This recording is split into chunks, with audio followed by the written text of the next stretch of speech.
Texas Lieutenant Governor Dan Patrick dropped this press release where he is offering up to $1 million in rewards for voter fraud tips that lead to convictions. He's not playing, and he joins us now with the big giant Texas, the little flag that they use at the convention behind him. Lieutenant Governor of Texas Dan Patrick, good to see you.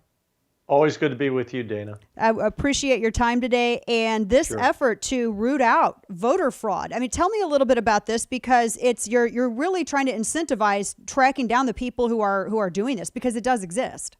Right. So first of all, Dana, when I listened to Obama and the other Democrats, the greatest illusion that the Democrats have ever created is to try and convince America there is no such thing as voter fraud. They know better. I carried the photo voter ID in the Senate in 2011, one of the co-authors, and the Democrats would stand up on the floor and say, we don't need a photo voter ID at the voters' booth. We know that there's no fraud there. All the fraud is with mail-in ballots.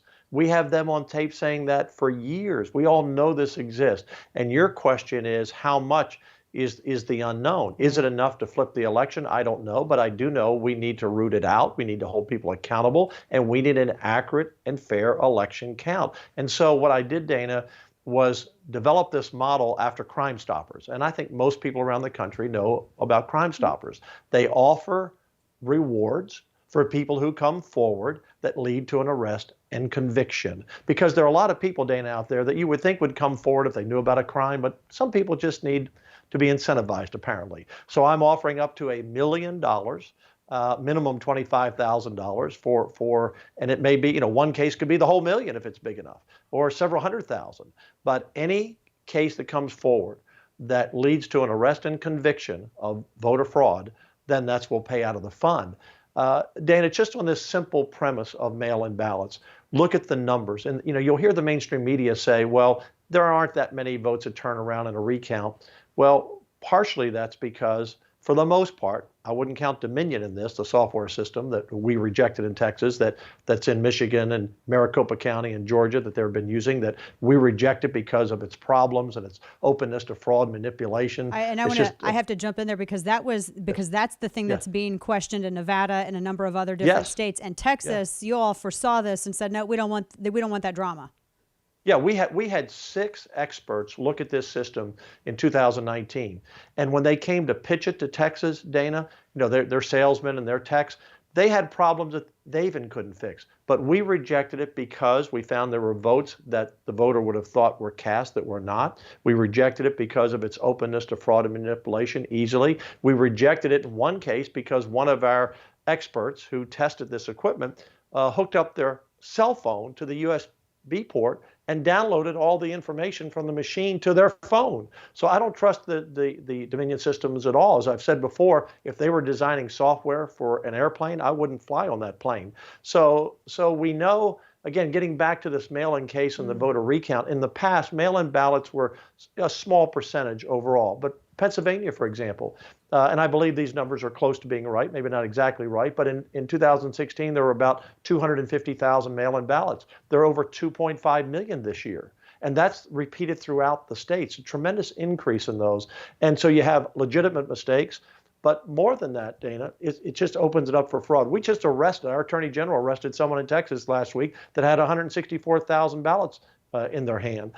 We know it exists. And for the mainstream media to say it doesn't exist is just a great big lie and con job, from Obama all the way down to, who's ever, on mainstream media. But Dana, here's the issue. The Democrats have brought all of this on themselves. When you lock out people from being able to watch you count the votes, hundreds of thousands of votes, you're bringing suspicion upon yourself. When you put a poster board in the windows where they're counting votes, you're bringing suspicion upon yourself. The Democrats have no one but to blame but themselves. In Milwaukee, in Detroit, in Philadelphia, and Atlanta, it was the same thing. So what are you hiding, Democrats? If I were Joe Biden, he says he wants to talk about unity. Of course he doesn't, but he says it. Well, then he should say, you know what? We need an honest count. I want to be a legitimate president. I know I've run for election a lot of times. If there's any question about the vote, count them. I don't want any question to be about me winning an election.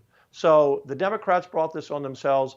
I don't know if it's enough votes to turn it around for the president, but uh, you're looking at a third of a percent, 10,000 votes out of 5.5 million in Georgia, and a small percentage in Arizona. If the president wins the recount in Georgia and wins the recount in Arizona, and the Supreme Court throws out Pennsylvania's votes that came in after the fact, he's president.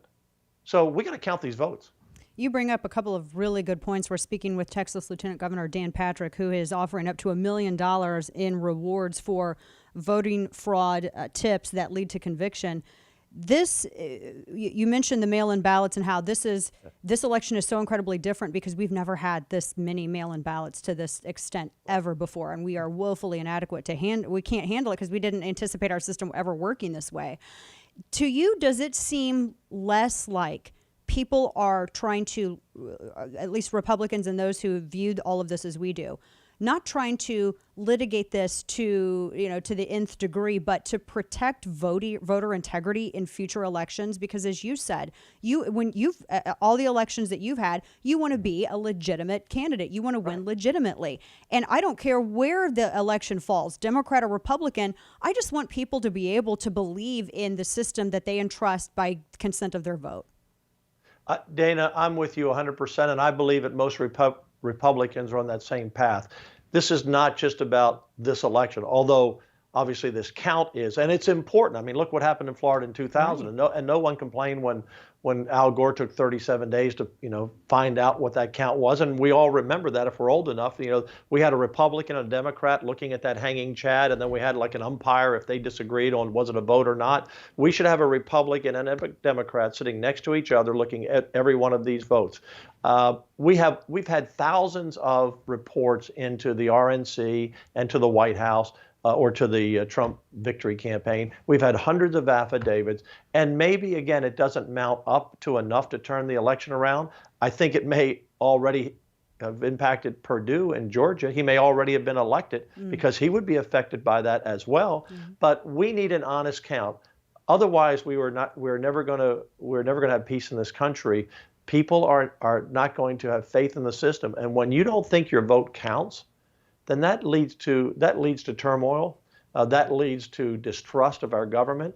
We have to trust our government. And if we can't trust the election process, and if we don't think our vote counts, it's hard to get people to come out and vote the next time. And so that's really, I just want to know what the count is.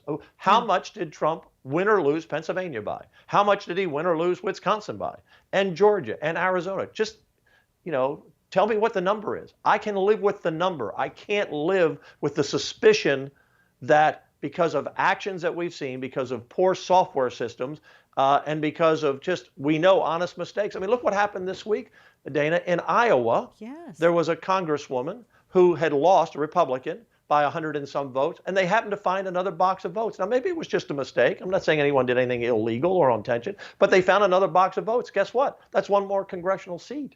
And again, the balance of power in the U.S. Senate in the Perdue race. I mean, he was a 0.25%, less than 10,000 votes away from being at 50%. Yes.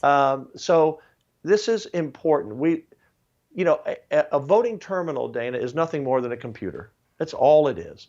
And we all know that our own computers can malfunction and misinformation. All the time. But this Dominion system that we rejected in Texas, why they would have accepted it in Michigan, 65 of 83 counties, I believe, and all of Georgia and Maricopa County. Maricopa County alone, that system could have, don't know that it did, but we need to check it, could have enough votes to give the president a big win. We're talking with Texas Lieutenant Governor Dan Patrick, who has offered up to $1 million in rewards for tips on voter fraud that lead to convictions. Last two quick questions for you, Lieutenant Governor, and we appreciate your time. First, Sure. Where does this put us with the mail-in ballot vote? Because I know that this is something Democrats litigated state by state by state leading up to this election. Is this here to stay? Where's the lay of the land on that? And then lastly, where do people submit their tips at? So the last one first, submit your tips, because my office can't handle them all. Oh, submit your tips to local law enforcement or your local attorney general. And you have to have evidence. You've got to present something. It needs to lead to an arrest and a conviction. I mean, like all things, we just can't Right. go on. Well, I think I saw this, or Right. you need to have some hard facts, obviously. But I believe there are people who do. The main people that I'm looking for, to be honest with you, Dana, are the people who were a part of the scam, who didn't observe it, but actually were a part of it, who could really come forth and say, yeah, I just can't live with myself anymore. And by the way, I could use a couple $100,000. I mean, that's how. Quite frankly, look, that's how Crime Stoppers works. Yeah. People saw a crime, they didn't come forward, and then Crime Stoppers offer a reward, and suddenly they get a sense of conscience. But on the other question about mail-in ballots, Dana, the Democrats are going to make a big push in every state that go to all-in ballots. Like I think we have 5 states now. And by the way, all the states that have all mail-in ballots are all Democrat. Yep. And so in Texas.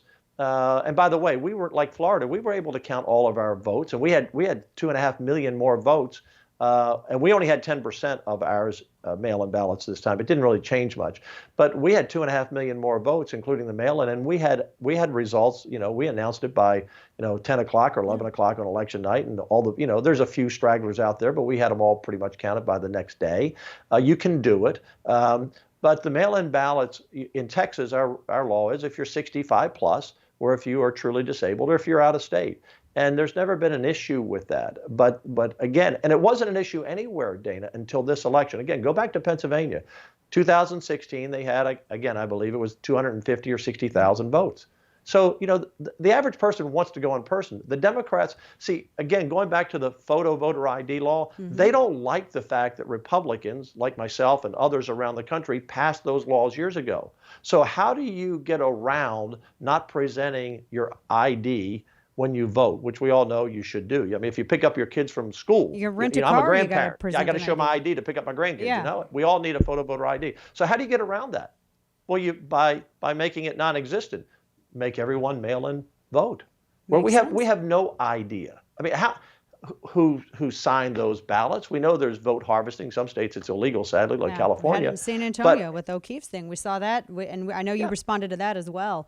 But yeah, this is going to be a fight that is going to be ongoing. And you mentioned that Pennsylvania, that case, that's going to hit up to SCOTUS, I think, and that's going to be huge in this battle. We're out of time, unfortunately, but Lieutenant Thank you, Governor Dana. Dan Patrick, appreciate your eyes on this and your efforts to weed this out on behalf of voters. Appreciate your fight. Thank you.